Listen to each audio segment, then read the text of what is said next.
안녕하세요. 오늘은 사연을 소개해 드리려고 합니다. 평생을 희생하면서 살아온 우리의 삶에 대한 이야기인데요.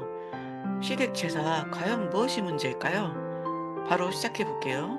시작 전에 구독, 좋아요, 알람 설정 부탁드려요. 안녕하세요. 저는 68세 김정숙입니다. 사건의 시작은 3년 전이었습니다. 결혼한 아들이 며느리와 함께 저를 찾아왔더군요. 양손에 과일 박스 들고 와서는 평소에 하지도 않던 애교를 부리며 제 옆에 딱 붙어 앉았습니다. 엄마, 우리 이번에 전세금이 너무 올라서 그런데 딱 1년만 엄마 집에 들어와 살면 안 될까? 그 사이에 청약 당첨되면 바로 나갈게. 엄마 적적한데 우리가 같이 살면 좋잖아. 사실 저는 혼자 사는 게 편했습니다. 남편 떠나보내고 조용히 제 시간을 갖는 게 좋았거든요. 하지만 자식이 힘든다는데 돈이 없어서 길거리에 나앉게 생겼다는데 어느 부모가 매정하게 거절하겠습니까? 며느리도 옆에서 제 손을 꼭 잡으며 어머니 제가 들어와서 효도할게요. 밥도 제가 다 하고 어머니 심심하시지 않게 딸 노릇 할게요. 라며 예쁘게 웃더군요. 그 웃음에 속아 저는 덥석 그래 1년인데 뭐 떠나 같이 살자 하고 허락을 해버렸습니다. 그게 제 실수였다는 것을 깨닫는데 그리 오랜 시간이 걸리지 않았습니다. 그렇게 아들 레어가 제 아파트로 들어왔습니다. 처음 한두 달은 정말 좋았죠. 집안에 사람 온기가 도니까 사람 사는 집 같기도 했습니다. 그런데 효도하겠다던 며느리 말은 딱 일주일 가더군요. 직장 다니느라 힘들다는 핑계로 아침커녕 저녁 설거지 한 번을 안 하기 시작했습니다. 퇴근하고 돌아오면 자기 방으로 쏙 들어가서 문을 닫아버리고 제가 정성껏 차려놓은 밥상도 "어머니 저 밖에서 먹고 왔어요." 한마디로 끝이었습니다. 그래도 저는 참았습니다. 젊은 애들이 밖에서 얼마나 치이고 힘들겠나 싶어 제가 기꺼이 신문 옷을 자처했습니다. 아침마다 보약 같은 국 끓여내고 퇴근 시간에 맞춰 며느리 좋아하는 반찬들로 상을 채웠습니다. 며느리는 가끔 식탁에 앉아 "어머니 이거 간이 좀 짜네요." 라며 투정 섞인 말을 내뱉었지만 저는 그저 웃으며 넘겼습니다. 하지만 마음 한구석에는 이상한 기분이 들기 시작하더군요. 1년만 살겠다던 약속은 어느새 흐지부지 됐고 아들과 며느리는 이 집이 자기들 집인 양 편하게 행동하기 시작했습니다. 아니 편한 걸 넘어 저를 자기들 뒤치다꺼리를 해주는 노인의 취급을 하더군요. 그래도 저는 믿었습니다. 가족이니까. 그래도 내 자식이니까. 언젠가는 내 진심을 알아주겠지 하고 말입니다. 하지만 그 믿음은 남편의 첫 제삿날 아주 처참하게 깨져버렸습니다. 아들 내외와 합가하고 맞이한 첫 번째 남편 제삿날이었습니다. 저는 며칠 전부터 시장을 보며 정성을 다했습니다. 남편이 살아생전 좋아하던 죽이며 나물이며 하나하나 제 손으로 다듬었죠.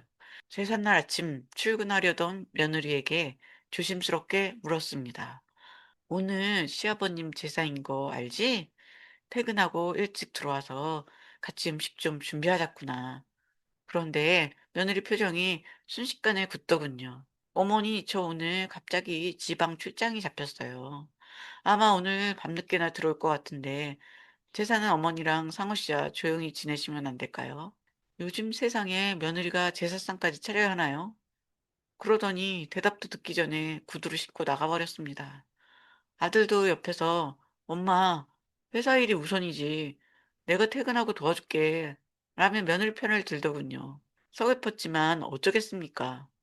혼자서 허리가 끊어질 것 같은 통증을 참아가며 전을 붙이고 나무를 볶았습니다.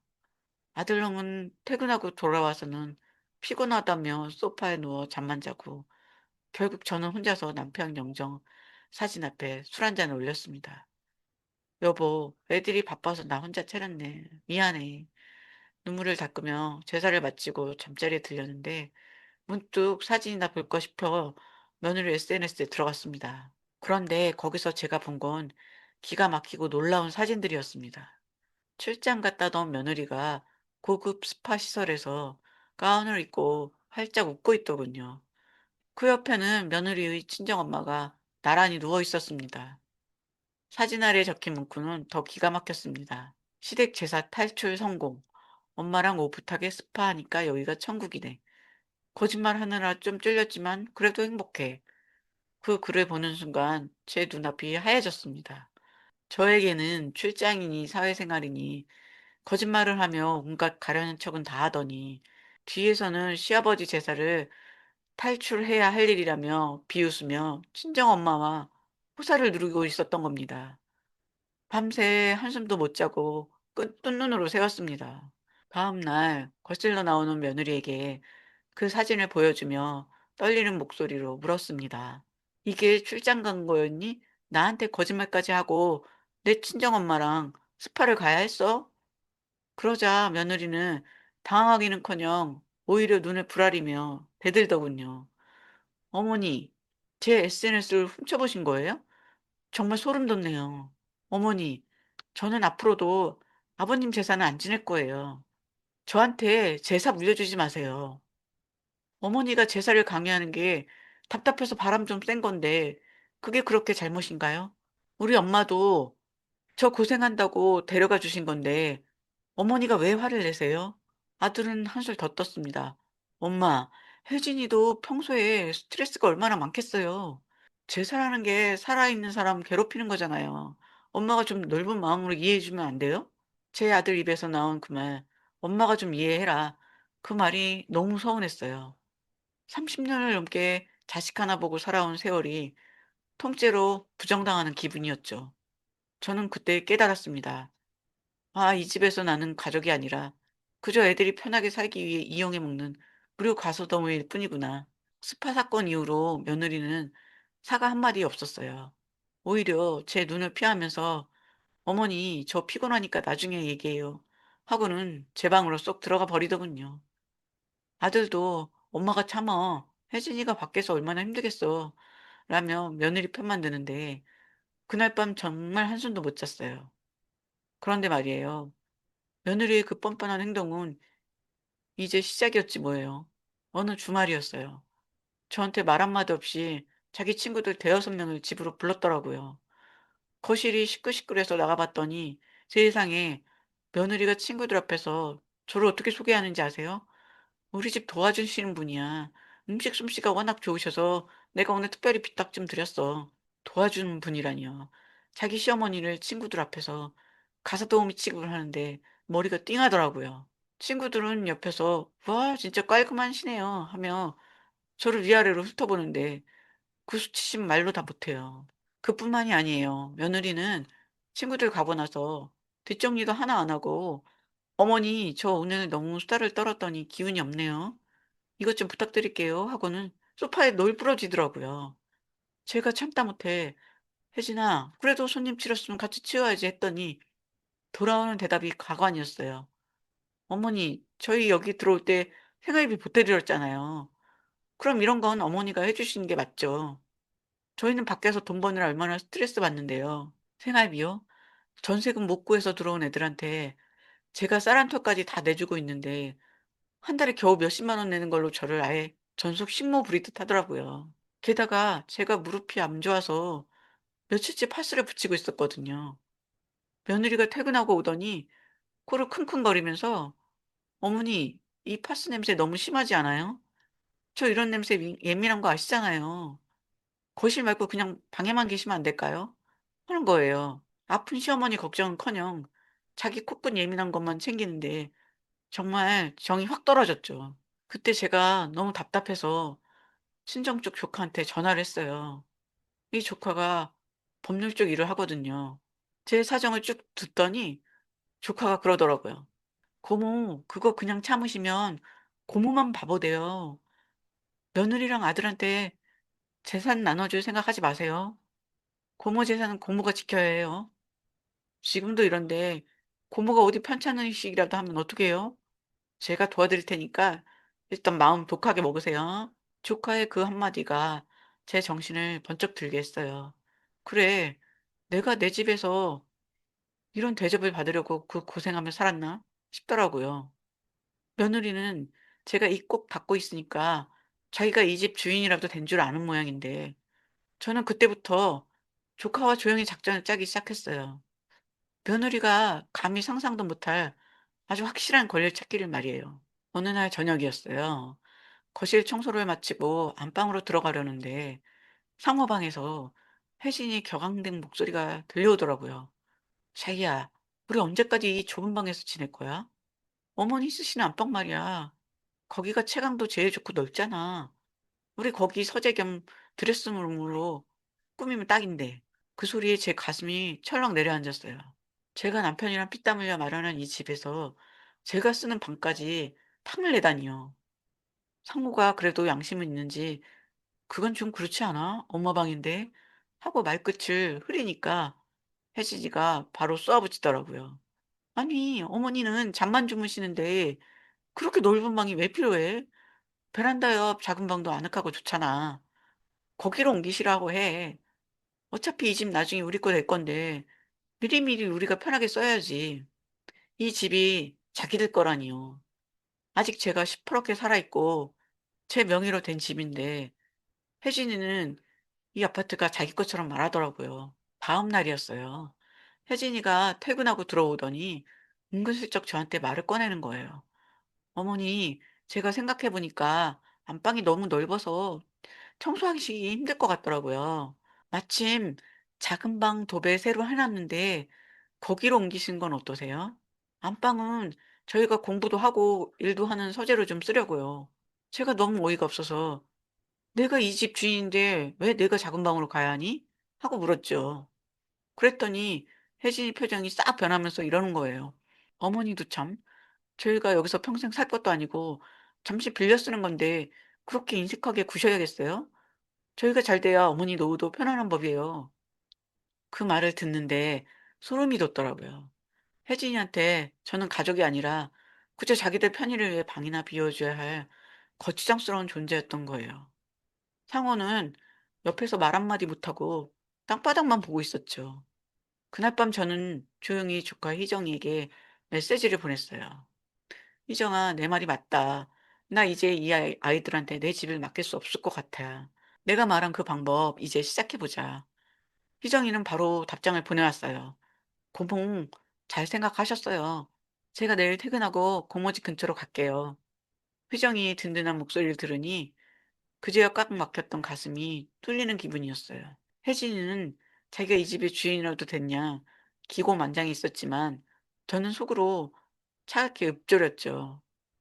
"그래, 혜진아. 내가 원하는 대로 이 안방 비워주마." 희정이를 만나고 온 뒤로 제 마음은 오히려 아주 차분해졌어요. 희정이가 그러더라고요.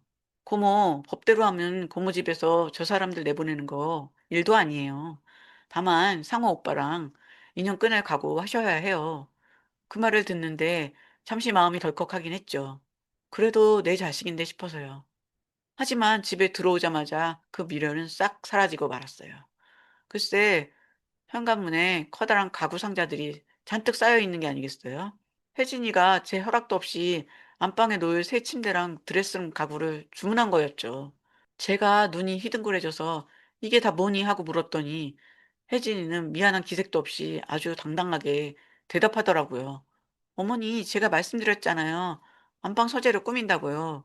내일 기사님들 다시 오셔서 가구 배치할 거니까 오늘 저녁에 어머님 짐 좀 작은 방으로 옮겨두세요." 아니 세상에, 제가 옮기겠다고 승낙도 안 했는데 이미 자기 마음대로 결정을 다 내리고 저를 몰아세우고 있는 거죠. 상호는 옆에서 "엄마, 혜진이가 고심해서 고른 가구들이야. 분위기 확 살고 좋네. 뭘 그래?" 라며 거들고 있고요. 그 뻔뻔한 얼굴들을 보는데 제가 여기서 소리를 질러봤자 저만 이상한 사람 되겠구나 싶더라고요. 그래서 일단은 꾹 참고 "그래, 알았다." 하고는 제 짐을 정리하는 척하며 안방으로 들어갔어요. 그날 밤 혜진이는 아주 신이 나서 상우랑 안방 인테리어 계획을 세우며 깔깔거리고 웃더라고요. 저는 그 웃음소리를 들으며 조용히 희정이에게 전화를 걸었죠. "희정아, 오늘 가구가 들어왔다. 예정보다 빨리 진행해야 할 것 같아." 희정이는 "알겠어요, 고모. 일단 그 가구 영수증이랑 결제 내역 혜진 언니 카드로 된 거 맞는지 확인해 두세요. 나중에 다 증거가 될 거예요." 라며 저를 다독였죠. 다음 날 저는 혜진이가 출근한 사이에 희정이를 저희 집으로 불렀어요. 희정이는 혜진이가 그동안 저한테 했던 막말들이 담긴 녹음본이랑 그 스파 사진들까지 꼼꼼하게 챙기더라고요. 고모, 이 집 일단 매물로 내놓을 거예요. 그리고 동시에 명도 소송 준비도 할 거고요. 저 사람들 자기 발로 안 나가면 법으로 끌어내야죠. 희정이랑 상담을 마칠 때쯤 혜진이한테 문자가 왔더라고요. 어머니, 가구 기사님들 곧 도착하신대요. 짐 다 빼놓으신 거 맞죠? 저희 오늘 퇴근하고 앞방에서 잘 거니까 정돈 좀 부탁드려요. 이 문자를 보는데 화가 나기보다는 실소가 터져 나왔죠. 그래, 혜진아. 오늘 밤은 그 좋은 안방에서 꿈이라도 실컷 꾸렴. 내가 그 방에서 자는 마지막 밤이 될 테니까. 저는 희정이가 알려준 대로 아주 차분하게 행동하기 시작했어요. 혜진이가 시키는 대로 짐을 옮겨주는 척 하면서 제 중요한 서류랑 기증품들은 이미 희정이 편에 다 보내버렸죠. 혜진이는 퇴근하고 돌아와 안방에 자기 가구들이 들어찬 걸 보며 공주라도 된 양 좋아하더라고요. 상호도 역시 우리 혜진이 안목이 대단해 라며 아부하기 바빴고요. 그 모습이 참 눈물겹게 안쓰러웠어요. 자기들이 지금 어디로 굴러 떨어지고 있는지도 모르고 말이에요. 혜진이가 제 짐을 작은 방으로 다 밀어넣고 안방에서 기세등등하게 잠든 그날 밤 저는 오히려 잠이 잘 오더라고요. 좁은 방에 누워 있으니 서글플 줄 알았는데 이제 곧 벌어질 일을 생각하니까 속이 다 시원해진 거 있죠. 어느 날 오전 혜진이가 연차를 내고 집에서 쉬고 있을 때였어요. 제가 미리 희정이랑 약속한 대로 부동산 중개인과 집을 보러 온 손님들을 집으로 들였죠. 거실에서 휴대폰을 보던 혜진이가 깜짝 놀라서 일어나더라고요. 어머니, 이 사람들은 누구예요? 왜 남의 집을 함부로 들어오게 하세요? 혜진이는 아주 기가 찬다는 듯이 저를 쏘아붙였어요. 제가 아주 차분하게 대답했어요. 집 보러 오신 분들이야. 이 집 내놨거든. 혜진이는 제 말이 무슨 뜻인지 바로 이해를 못하는 것 같았어요. 네? 집을 내놓다니요? 어머니, 지금 제정신이세요? 우리 여기서 계속 살기로 했잖아요. 혜진이가 소리를 지르니까 집 보러 온 사람들이 눈치를 보더라고요. 중개인분이 당황해서 명의자분이 내놓으신 거 맞는데요? 하니까 혜진이가 아주 악을 쓰더라고요. 명의가 무슨 상관이에요? 우리가 살고 있는 집인데 당장 나가세요. 하면서 사람들을 쫓아내려고 하는 거예요. 그때 제 조카 희정이가 서류 봉투를 들고 거실로 딱 들어왔죠. 언니, 그만 좀 하세요. 이 집 고모 이름으로 된 고모 재산이에요. 언니가 감나라 배나라 할 자격 없어요. 희정이를 보자마자 혜진이 얼굴이 하얗게 질리더라고요. 희정 씨, 왜 여기 있어요? 어머니가 집 판다는 게 말이 돼요? 상우 오빠는 알고 있어요? 희정이는 눈 하나 깜빡 안 하고 혜진이 앞에 서류를 내밀었어요. 오빠한테도 이미 통보했어요. 그리고 여기 보세요. 언니가 그동안 고모한테 했던 말들, 스파 갔던 사진들, 그리고 허락 없이 안방 가구 들인 것까지 다 기록해뒀어요. 이거 언니한테 아주 불리해요. 혜진이는 이제 부들부들 떨면서 상우한테 전화를 걸더라고요. 상우도 회사에서 일하다 말고 허겁지겁 집으로 달려왔죠. 엄마, 진짜 집 팔 거야? 우리 갈 데 없는 거 알잖아. 상우가 제 팔을 붙잡고 사정하는데 예전 같으면 마음이 약해졌겠지만 이번엔 달랐어요. 상우야, 너희가 나를 식모 취급하고 제삿날 거짓말하고 놀러 가고 시아버지 제사는 안 지내겠다고 제사 물려주지 말라고 했지? 거기다 내 안방까지 뺐을 때 너희는 이미 내 자식이 아니었어. 나는 이제 이 집 판돈으로 내 노후 책임질 거다. 너희는 너희 인생 알아서 살아. 혜진이는 어머니 제가 잘못했어요. 안방 가구 다 뺄게요 하면서 무릎을 꿇는 신용을 하더라고요. 하지만 그게 다 돈줄 끊길까 봐 무서워서 그러는 거 제가 왜 모르겠어요. 혜진아, 너는 산 사람이 중요하다고 했지? 그래, 나도 이제 살아있는 내 인생 좀 즐겨보란다. 다음 달까지 이 집 비워줘야 해. 너희도 얼른 나갈지 말아봐라. 혜진이랑 상호는 넋이 나간 사람처럼 거실에 주저앉아 있더라고요. 안방에 새로 들인 그 번지르르한 가구들이 지금은 아무짝에도 쓸모없는 짐짝처럼 보였죠. 희정이는 제 옆에서 아주 든든하게 고모 잘하셨어요. 이제 실버타운 계약하러 가요 하며 제 손을 꼭 잡아주더라고요. 혜진이의 그 멍한 표정을 보니까 그동안 쌓였던 채증이 한순간에 싹 사라지는 기분이었어요. 집을 팔았다는 제 말에 혜진이가 이대로 순순히 물러날 리가 없었죠. 다음 날 외출했다 돌아오니까 거실에 낯익은 얼굴이 앉아 있더라고요. 바로 제사 때 혜진이랑 같이 스파를 즐겼던 혜진이 친정엄마였어요. 저를 보자마자 대뜸 소리를 지르는데 정말 어이가 없더라고요. 사돈, 아무리 그래도 그렇지. 자식들을 길거리에 내쫓는 부모가 어디 있어요? 이 집 우리 혜진이가 들어와서 집안일 다 하고 사돈 수발 들었다면서요. 보상해 주지는 못할 망정 이게 무슨 경우예요? 혜진이는 옆에서 눈물을 뚝뚝 흘리면서 피해자인 척하고 있고 사돈은 마치 제가 큰 죄라도 지은 사람인 양 저를 몰아세웠죠. 그때 방에서 서류를 정리하던 희정이가 딱 나왔어요. 희정이가 사돈을 빤히 보더니 아주 차갑게 말하더라고요. 사돈 어른, 말씀 삼가하세요. 혜진 언니가 고모 수발을 들었다고요? 오히려 고모가 매일 아침 차려주고 청소하고 심지어 언니 친구들 손님 대접까지 다 하셨어요. 그리고 시아버지 제사에 출장 간다고 하고 사돈과 놀러 갔죠? 그걸 들키고도 미안하기는커녕 시아버지 제사 안 지내겠다고 제사 물려주지 말라는 며느리예요. 그리고 이 집 전세금 한 푼 안 보태고 얹혀 사는 거잖아요. 법적으로는 무담 점유나 다름없어요. 의문은 하지도 않고 권리만 내세우고 있잖아요. 사돈이 희정이 기세에 놀려 잠시 주춤하더니 다시 소리를 높였죠. 당신은 뭔데 남의 집안일에 참견인가요? 사돈, 당장 저 집 매매 취소하세요. 우리 애들 나갈 데 없어요. 저는 그때 아주 단호하게 말했어요. 사돈, 그날 혜진이랑 스파에서 제 험담하며 즐거우셨죠? 저한테 거짓말까지 하고 가신 분들이 이제 와서 무슨 자격으로 저한테 큰 소리 치세요? 제 결심은 안 변해요. 계약금도 이미 다 받았으니까 법대로 하세요. 혜진이는 이제 제 팔을 붙잡고 빌기 시작하더라고요. 어머니, 제가 진짜 잘못했어요. 저 안방도 다시 어머니 드리고 제사도 제가 다 모실게요. 제발 한 번만 봐주세요. 하지만 그 눈물이 가식이라는 걸 저는 너무나 잘 알고 있었죠. 희정이가 가방에서 서류 한 장을 꺼내 내려놓았어요. 바로 부동산 명도 소송 예고 통지서였죠. 오빠, 언니, 다음 달까지 안 나가면 정식으로 소송 들어갈 거예요. 고모 명의로 된 집이니까 법대로 하면 언니네 집 다 밖으로 끌려 나와요.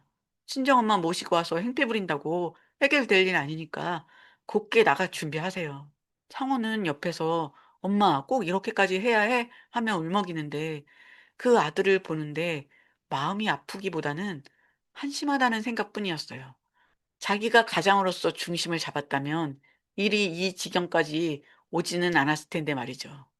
혜진이 친정엄마는 희정이가 하는 말을 듣고는 더는 대들지도 못하고 혜진이를 끌고 자기 집으로 가버리더라고요. 거실에 혼자 남은 상호를 보며 제가 마지막으로 말했어요. 상호야, 너희가 나를 가족으로 생각했다면 내 방을 뺏으려 하고 나를 식모 취급하지는 않았을 거야. 그리고 넌 아들이잖니. 아내가 아버지 제사를 나 몰라라 하는데 너는 지켜만 봤잖아. 나는 이제 내 인생을 살 거니까 너도 내 아내 데리고 내가 책임질 수 있는 집으로 가렴. 상호는 아무 말 못하고 고개를 푹 숙이더라고요. 이제 정말 끝이라는 게 실감이 났죠.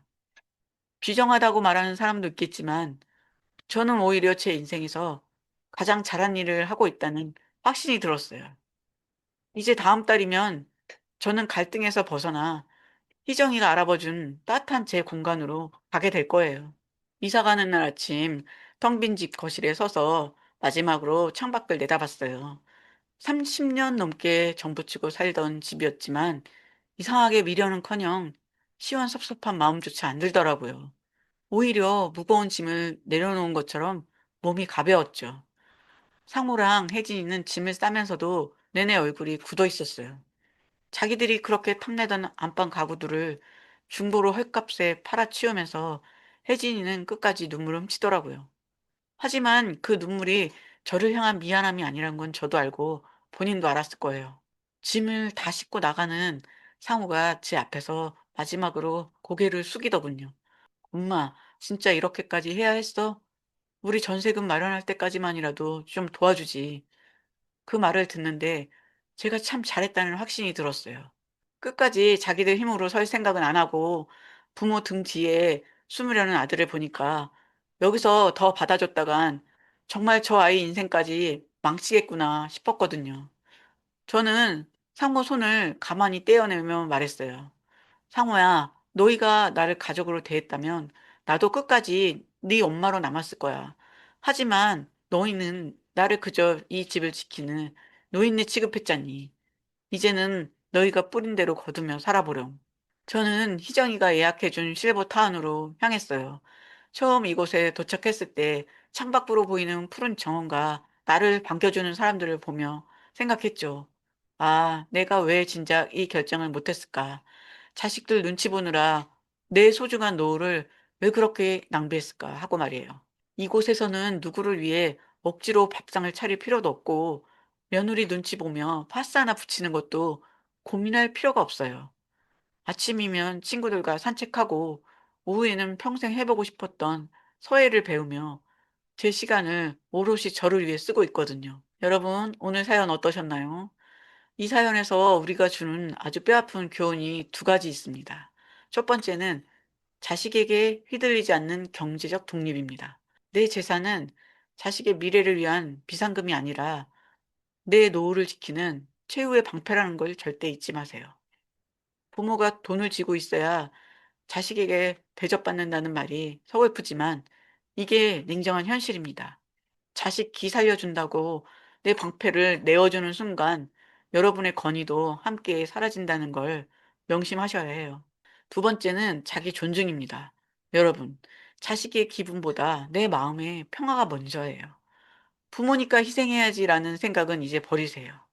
내가 나를 존중하고 사랑하지 않으면 자식도 며느리도 절대 나를 존중하지 않습니다. 오늘 사연의 주인공처럼 나를 아프게 하는 관계는 과감히 정리하고 오직 나만을 위한 인생의 주인공이 되어 보시길 바랍니다.